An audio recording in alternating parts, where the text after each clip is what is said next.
नमस्कार फ्रेंड्स, इस वीडियो के अंतर्गत हम चार्टर अधिनियम 1793 और चार्टर अधिनियम 1813 का अध्ययन करेंगे। तो फ्रेंड्स, चार्टर अधिनियम 1793 क्या था? फ्रेंड्स, चार्टर अधिनियम 1793 इस अधिनियम के द्वारा क्या किया गया? जो ईस्ट इंडिया कंपनी का व्यापारिक एकाधिकार था, ईस्ट इंडिया कंपनी का व्यापारिक एकाधिकार था, उसे अगले 20 वर्ष के लिए बढ़ा दिया गया था। इस तरह से अगले 20 वर्ष तक केवल ईस्ट इंडिया कंपनी ही व्यापार कर सकती थी, अर्थात ब्रिटिश नागरिक व्यापार नहीं कर सकते थे। इसके अलावा जो ईस्ट इंडिया कंपनी के शासन प्रशासन को देखने के लिए बोर्ड ऑफ कंट्रोल था। बोर्ड ऑफ कंट्रोल क्या था? यह राजनीतिक मामलों को देखता था। इसके सदस्यों और कर्मचारियों को वेतन भारतीय राजस्व देने की व्यवस्था की गई थी। इस तरह से इनको वेतन भारतीय राजस्व से दिया जाता था।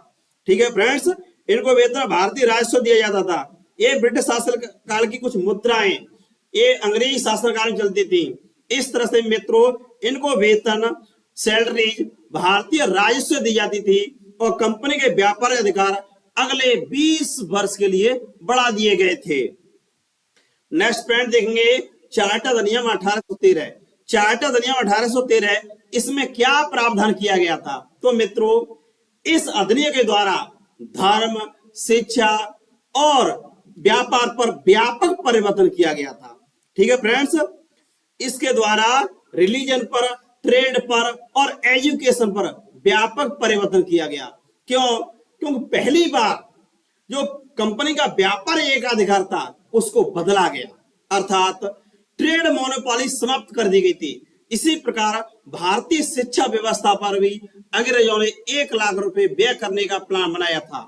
इसी तरह से जो ईसाई मिशनरियां थी उनको भारत में प्रचार की अनुमति मिल गई थी। तो फ्रेंड्स, देखते हैं इसे आगे हम इसमें देखेंगे इस अधिनियम क्या क्या विशेषताएं थी।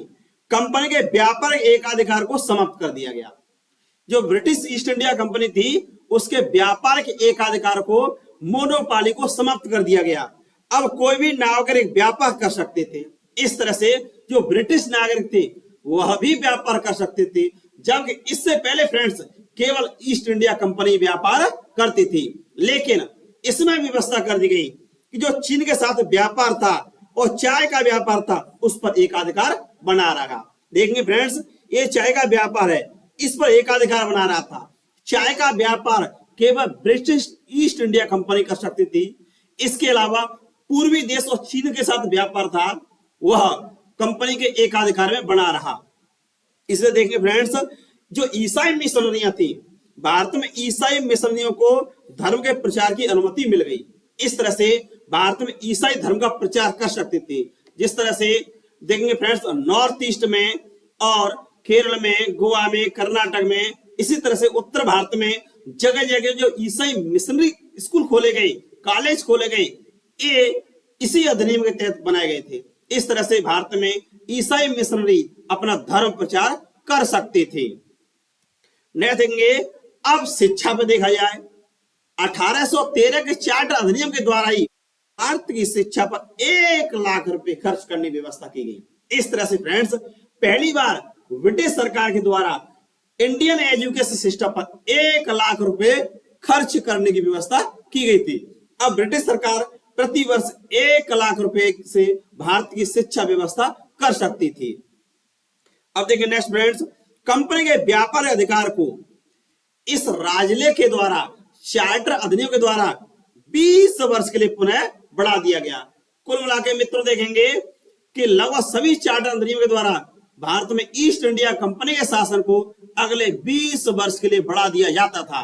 इसी तरह से 1813 के चार्टर अधिनियम के द्वारा भी कंपनी के शासन को 20 वर्ष के लिए बढ़ा दिया गया था और भारतीय शिक्षा पर 1 लाख रुपए खर्च करने की व्यवस्था की गई थी और धर्म प्रचार की अनुमति भी मिल गई थी। ईसाई मिशनरी धर्म प्रचार कर सकते थे।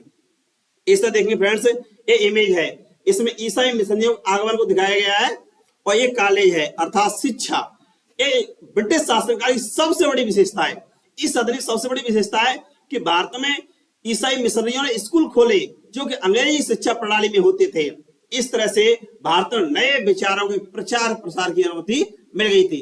इस तरह से फ्रेंड्स, ये वीडियो अच्छा लगा हो तो इसको चैनल को सब्सक्राइब करें, लाइक शेयर और कमेंट करें। धन्यवाद।